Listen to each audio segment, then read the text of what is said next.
Hello there and welcome to a brand new episode of Talk Music Talk with Boice. I am Boice. This is my podcast you are checking out.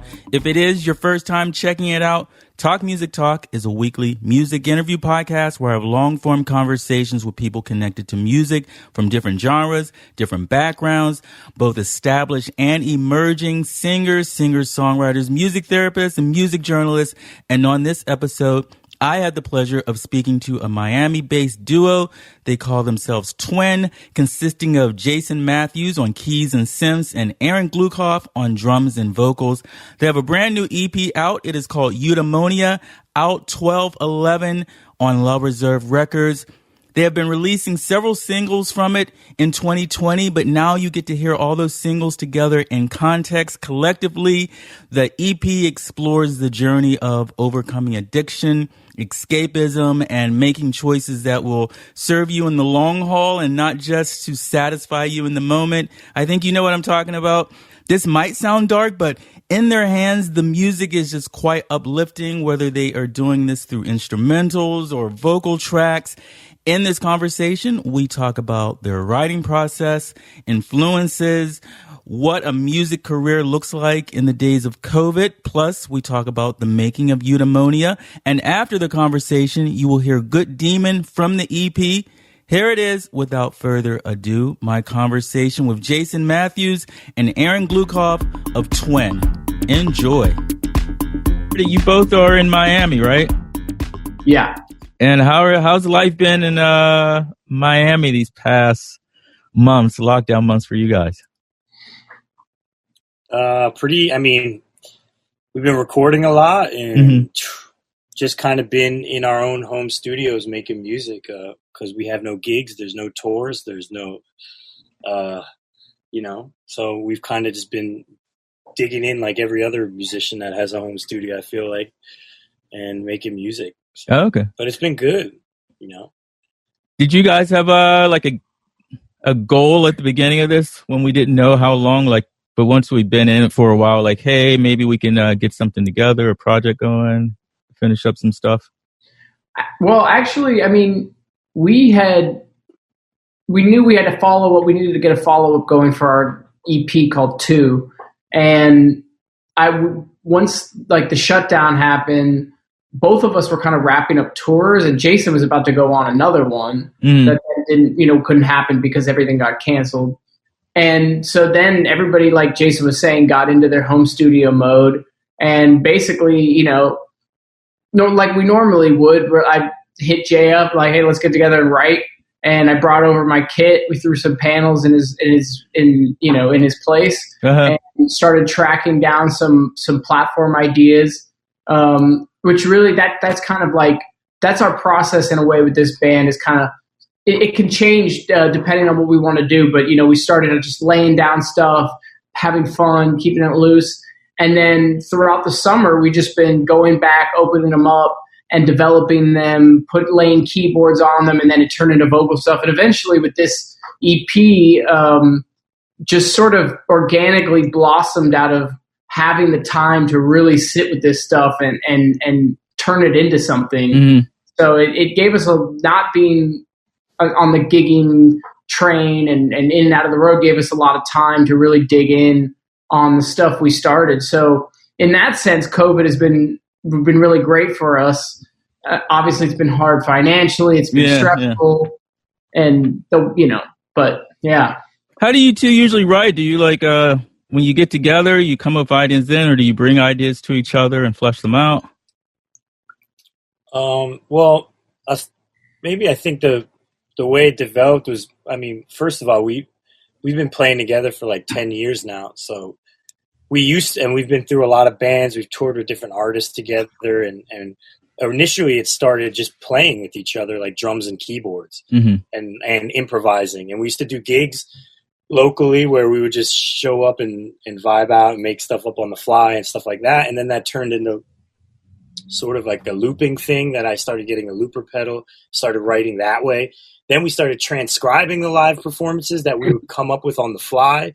And now we're in a process where we're adding more vocal stuff. Aaron's singing a lot more, and we're digging into songwriting. So now it's like recording an idea at home, and then we come together, and someone brings in an idea, and then we expand upon it. But we really do or I'll set up all my keyboards here, and then Aaron will play some stuff on the keyboards, and then we'll develop a beat around it or something. So it changes every song really now. But initially, the process was just when we write together, it comes from a very improvised kind of format. Oh, okay. You know what I mean? So that's like the heart of it, But so it's a chemistry thing. Okay. So you've known each other for 10 years. Did it start out being a music relationship or just friendship? Yeah, music school. Well, we both went to School of Music, University of Miami, and became friends, started playing in ensembles together. And then I'm from here. I moved here for high school. So I had this network of buddies I went to high school with and who were doing were rapping and doing this stuff. So I wanted an outlet to play out and stuff. And I was like, I want to start a band. And immediately when I started playing in an ensemble with Jason, I knew that we had like-minded interests and taste. And so I was like, let's start this hip hop band. And that's where we forged the relationship. And then our buddy Nick Tenura, who we've been playing with music with for 10 years now as well. And he's actually playing guitar on this EP. He was like, I want to join the hip hop band. And he joined in. And then this guy, super producer, Pat Howard, who he is now, at the time, he was just Pat Howard. He started playing bass with us. And he's like the leader of the Magic City Hippies, which is this really big indie rock band. And that's kind of where it started, in the music school practice rooms. And then we started playing out in the clubs every week in Miami and developing and really planting our roots in the scene. And it's expanded from there. And then, obviously all the other groups we both are involved in and all that stuff. But we really nurtured that through that, starting that band, the Politic. What was some of the common music interests? What acts? What artists? Robert Glasper. Okay, yeah, hip-hop. that's great. What about you, Jason? I was super into modern jazz at that time. I mean, I'm from. By the way, I want to just tell you this because Boice, I was just listening to your podcast, and you had James Tillman on 2017. Yeah, and I used to play. Well, I'm from Philly originally. And he used to come down, and I met him through my friends in New School. And we used to go because we were all in music school at the same time. We used to play gigs together. Yeah. It's crazy to see how James's career, man, that's wild. Anyway. But I came from a very modern jazz world. I was into Aaron Parks and Brad Meldal and Robert Glasper and the Roots, and then but I always have that hip hop Philly soul kind of neo soul thing that I learned from being in Philly. When we came down to the UM, Miami was so new to me. Aaron's the first dude I met. He was ingrained in the Miami scene already, and he was super into hip hop too, Bone Thugs and Harmony. We also both love Incubus. Okay, Incubus is good. Radiohead is one of my favorite bands in the world. I don't know, just all types of stuff, and I think we shared the hip hop thing in a way. Or that, and I don't know, just a bunch of that's. We were in a hip hop band together for the first 5 years we knew each other. So we knew for sure out of all the music school mentality kids that we were and we weren't the superstar jazz kids. Okay, so we were the tops, the top cats or whatever. We were trying to make our way up, but we had the band mentality. I think more than anything, even beyond genre, we were we want to start a band and play for people. We're not as about I want to get the next biggest jazz gig and end up at the Lincoln Center. Okay, yeah. Okay. Is there, as you two are friends, is there a Philly sound and a Miami sound that comes together, or from the scenes you come from? Definitely. So, yeah. I think that. Well, there's definitely a, I definitely have ingrained in me a certain type of thing from Philadelphia, but then there's the Miami electronic sort of element and that we have in the music as well, just from me and Aaron playing down here, knowing we've played so many gigs in clubs on South Beach, like one time, or like, you know, and we play gigs with giant subwoofers. You know what I mean? Yeah. So honestly, like for Twyn, it's kind of awesome because when you have a sound system and you have two people and you have a sound system like that, I can rely on synth bass to just be like, and just fill up a whole thing. You know, you can sound way bigger when you're on a bigger stage in a way, you know what I mean? And there are some venues down here that have that type of thing, you know what I mean? So, and also, you know, we like electronic music, and there's a lot of that dance culture and DJ stuff down here in Miami. So that seeps into the thing, you know. Okay. Did you guys, how do you see your sound has evolved from the earlier hip hop stuff to now? What is that? How do you see the evolution? Well, I think in between the straight up roots influence and at least for me as a drummer, the Questlove stuff and all that, there's the funk palette, which that's a huge part of us. And then there's the rock palette and all that stuff. So I think all that stuff after all this time has seeped in, and we kind of bring all that stuff together, but there's always this, especially with Twyn, this hip hop sort of like coding on the outside, you know, that just kind of, that we just can't, that's always going to be a part of us. And like, I think we've evolved in the sense of finding our sound and it being more specific, like this is the sound, which takes a while because you're searching, you can't just be, you know, a this person replica or try to be like this. And we never wanted to be. And Jason's always been very singular. I think I get my sound just from playing with these guys, with Jason and Nick. Like that's made my sound because I didn't have one coming into school. I was playing in drum corps, and then I was like, I guess I want to do this for a living. I better get my drum set chops together. So I kind of just picked up off what these guys were, you know, they were way ahead of me in that way. And I think now with the band, we're finding our sound, the Twyn sound. And I think that's really what's evolved. And it's like Jason said, with the electronic music influence, but everything in a way with Twyn, we do it our own way. We're never like, okay, we're going to make dubstep now because dubstep is popular. Yeah. You know what I mean? We're just like, hey, I like that synth sound. It reminds me of Catronata, but we're not like, well, let's abandon everything we've ever done and start making Catronata music. Yeah. You know? So when did what was that? I was just going to say that's impossible anyway. Yeah, right. Yeah, you can't be the best somebody else, right? When did you, last year's music came out, it was instrumental, and then now you have vocals. Was that a part of the evolution? Why add vocals? What sparked that? I think the vocal, we released back in 2017 was like our first, when we were like, let's make a band, just a duo thing, Twyn. It used to be called Etch-a-Sketch. Okay. It used to be called Etch-a-Sketch. And then they sent a cease and desist. Out like we got a lawyer email or something. We put out something like on Bandcamp or something, like some rough thing that's, you can't find it anymore, I don't think. But then we got some lawyer thing, whatever, and then we had to change the name.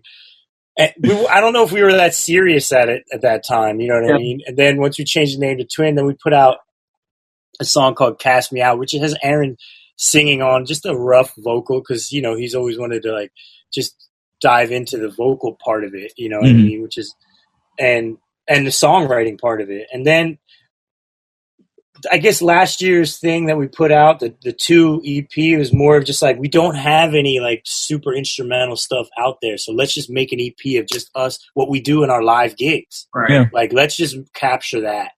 And so that's what that was about. And now this one EP that we're making now is a combination of that and the songwriting with the vocals. So it's both. Okay. It's kind of like, it's this hybrid kind of thing. And now I think we're just learning how to write songs and create this sort of perspective of like, there's no rules to songwriting in this way. Like, just sort of how like even James Blake came up.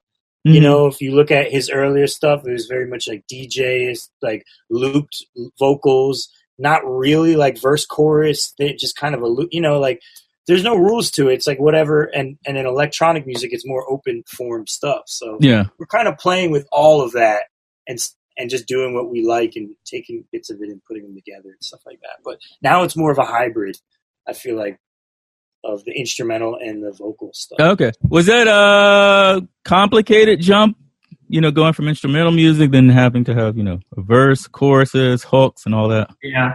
Well, the writing side for me, like, has always kind of like, I say it's always been there, but it would have to be kind of, I'd have to explain that a little more. Like when I've been a hip hop head since I was a kid, and when I was in middle school, like freestyling, writing rhymes, like that was a part of my life, like every day with my friends in school and after school, like and then when we did the politics, I started we had a rapper, so I wasn't wanting to impose. He was a good writer, but then I started to find my openings where I could influence the hooks, choruses, we did a song, melodies, and then once I got a little more confidence by seeing the guys like Jason and Pat, and they'd be like, hey, this is actually cool, gave me more license to be like, oh, maybe I need to step out and do this more.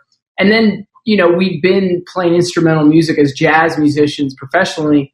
There hasn't been an opening really to do that on this level where it's like something I'm going to put out. And then Cast Me Out was like kind of, dipping my toes in the water. Yeah. It wasn't a fully formed lyric. It was just like a chant.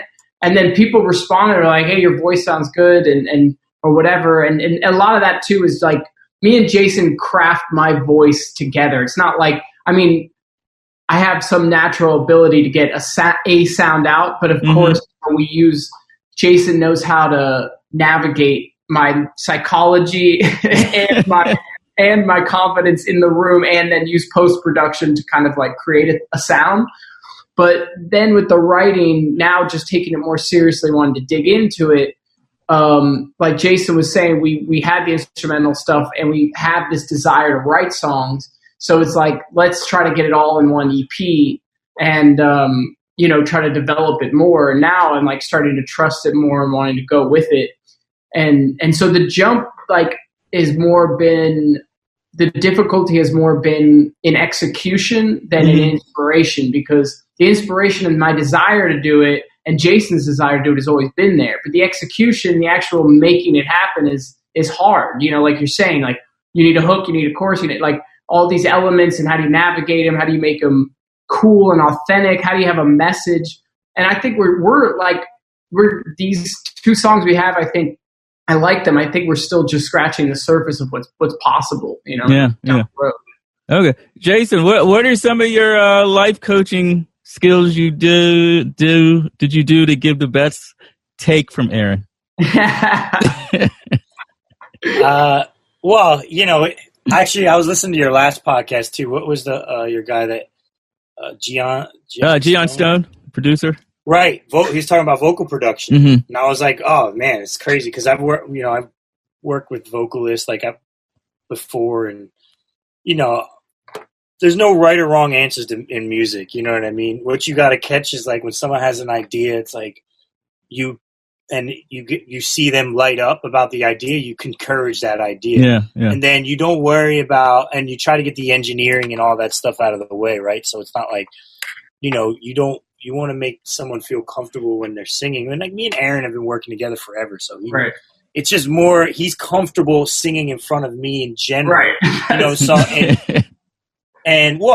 we've done it in other contexts too, though. In a lot of different studio sessions and stuff like that. And the more someone does it, the more confident, but it's just about, I feel like, encouraging and just getting it down and getting the engineering out of the way, and then I tweak it along as I go. But you don't necessarily have to say, "Hey, I'm doing." You just and then letting him hear it back, and then But we're friends, so like it's easier to work on that.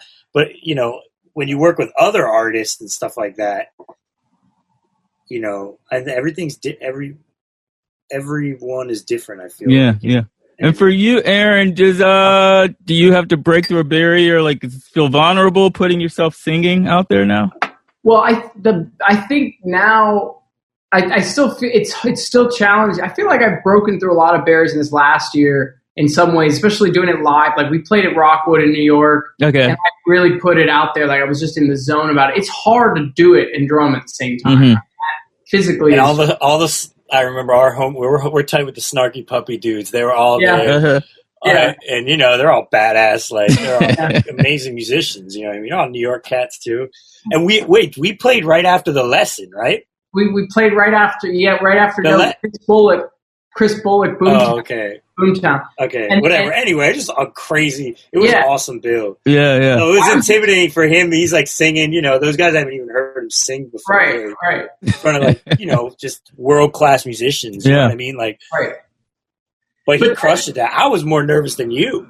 No, I had a vibe. Luckily the whiskey helped. But the city helps too. The energy. The city helps. Yeah. New York brings out something, but the studio is just such a different vibe. And the thing is, now we've built the trust. We've been friends for so long too, but definitely,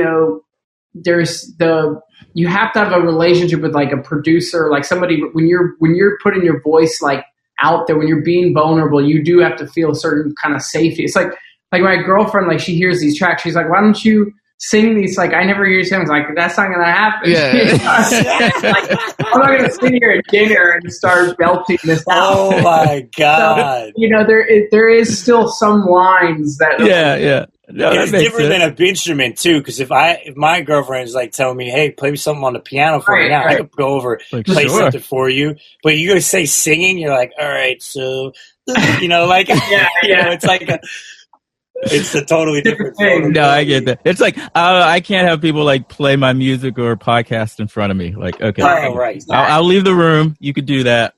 Right. Exactly. I don't like that. We not even our music is what we're just like. So for the forthcoming EP, how do you say that? Eudaimonia? How do you pronounce it? Eudaimonia. Eudaimonia. Okay. What does that mean? Well, honestly, it came from this time. My brother gave me this book called Big Magic. Okay. And it talks about the creative process and and how to live a creative life every day. And it's something creativity. I grew up with. My mom was an art teacher, and just learning how to just be creative and just constantly make it part of your life. And so this book really resonated with me during the quarantine, because it's like, here we are, don't have any gigs. I improvise a lot every day when we play gigs. We play jazz, that's my therapy. Yeah, now that's taken away from me, and I'm here trying to write songs in the studio, just make beats, whatever. Just try to do stuff creatively. How to get that on your, how to get the best out of it. And really that comes from Eudaimonia it means good demon, and in Greek, and it's basically, the way she talks about it in this book is about when you get that creative spark, that's like your good demon coming to visit you. Okay. And that's what euphoria is. That's like ultimate happiness or something in that way. Yeah. And recently actually my uncle got COVID. I mean, he was on his last legs in his life. Yeah. Literally in the hospital, in a nursing home for 6 years, just not really living. And he got COVID in the nursing home and died from it. Sorry about that, man. I mean, honestly, in a way, it was it was kind of better in a way, not, he wasn't really alive in a way. Yeah. So, and I was reading that book when that day that happened, and I literally came up with this chord progression, and I remember sending it to Aaron, and I called it Eudaimonia, because that was just on my mind in that way. And that's, we started, once we had that song, I feel like we started getting all the other things we recorded together, and we made a plan to be we're going to finish this thing in July. We got a month to finish this thing. So we worked every day, But really, it's really about the creative process, and it's tied in with this whole narrative that sort of Aaron has too. Yeah. I don't know if you want to talk about it. What's that, Aaron?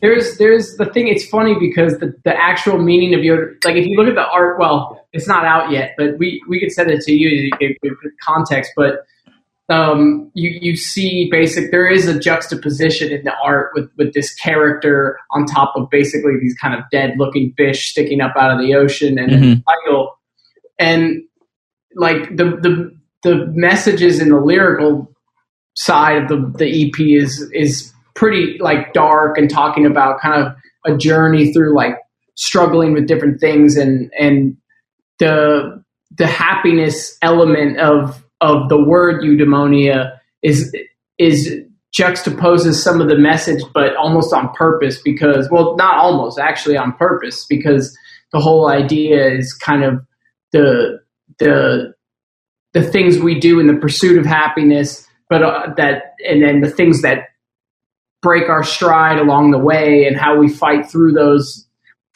issues to ultimately try to come out on top. And the last song on the EP is called Nostalgia, which is kind of fitting because it's sort of like a reflection of everything. And that even just this nostalgia itself is like something I've always been really like into as a human. Like I'm always like thinking nostalgically about these moments in my life.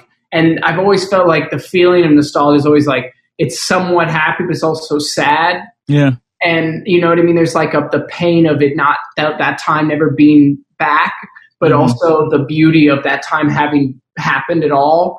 And I think that's what the Eudaimonia expresses for this music. And, I go into messages about stuff, even just in my personal life and stuff we've struggled with, being musicians, being on the road, dealing with partying and drugs and alcohol and all this stuff that comes in your way, and managing it all. Yeah.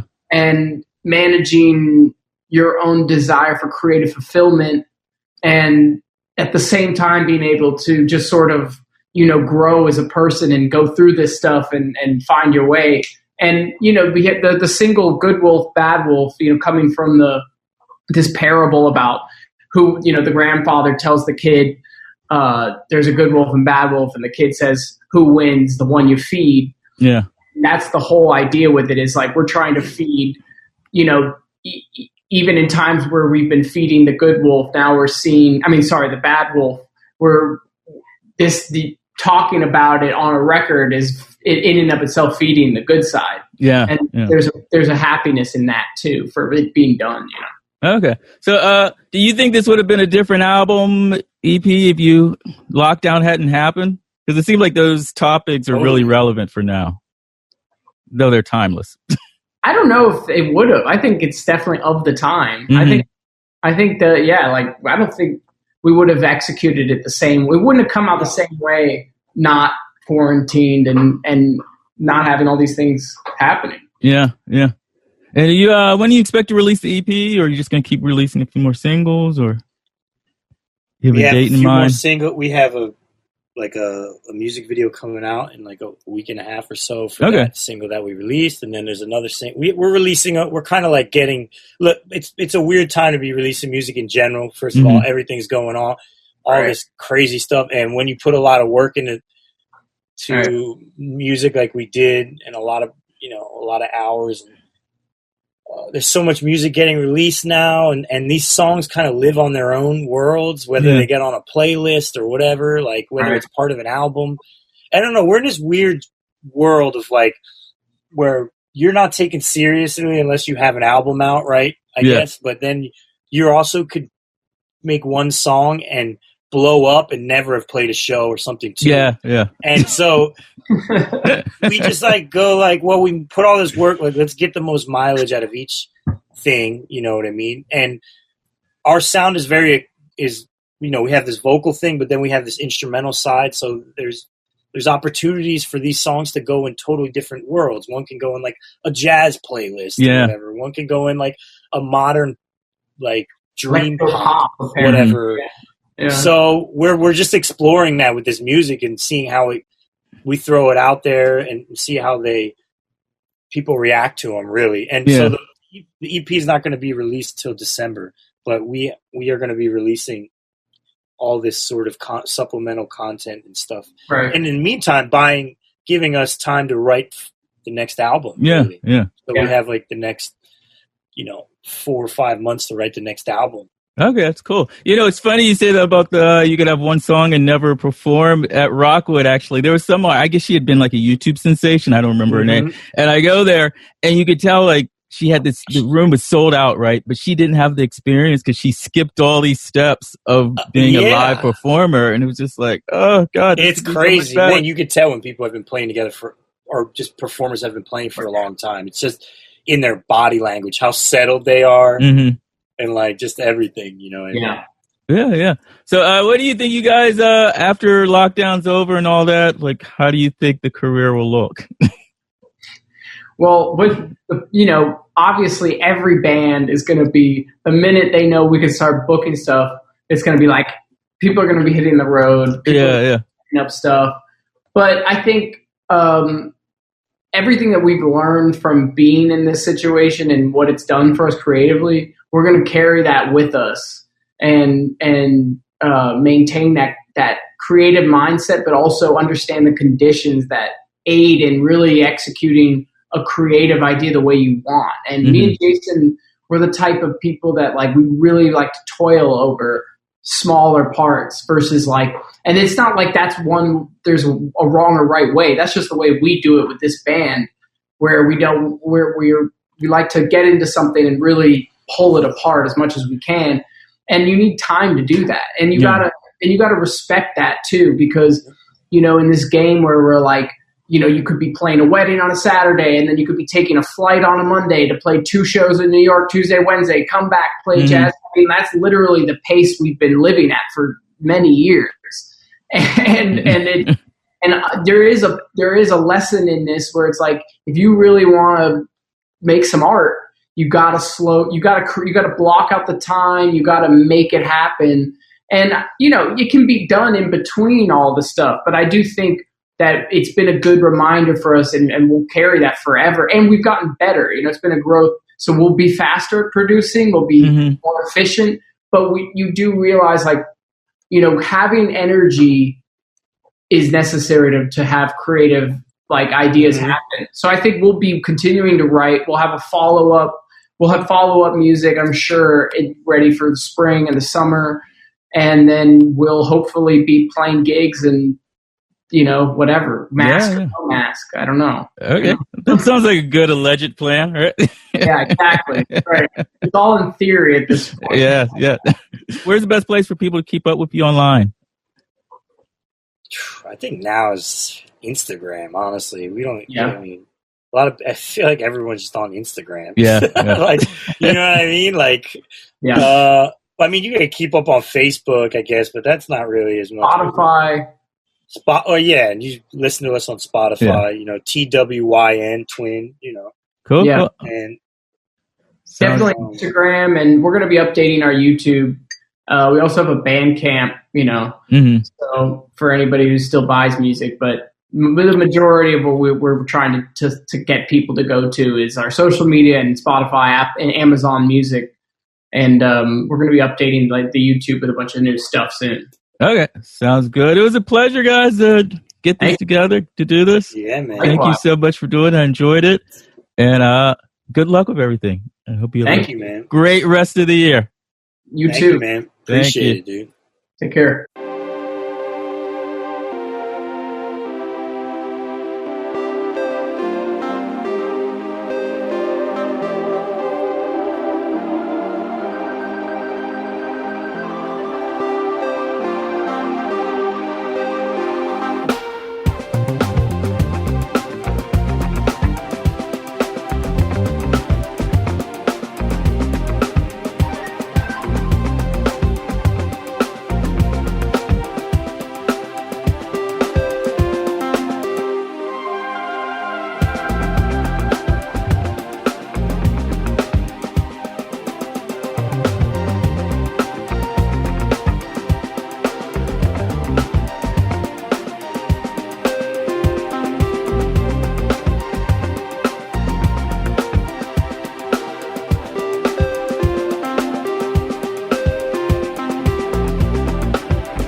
And there you have it, my conversation with Twyn, Twyn, and their song Good Demon. I hope you enjoyed the conversation. I hope you enjoyed their music. Check them out. Links in the show notes. Jason Matthews, Aaron Glueckauf. As for me, you can find me online several places, including talkmusictalk.com for more podcast information and to stream every single episode. You can also follow me on Instagram at thisisboice, and I have some call to actions for you. Please subscribe to the podcast on iTunes, Spotify, Stitcher, and many other places. Just search for Talk Music Talk. And wherever you happen to be listening, please leave a 5-star rating and or review to help expose the podcast to many more listeners. Also, there is a Talk Music Talk app. It is free wherever you like to get your apps. Just search for Talk Music Talk. Thank you so much for listening. Until next time, and there will be a next time, this one's for you, Liz.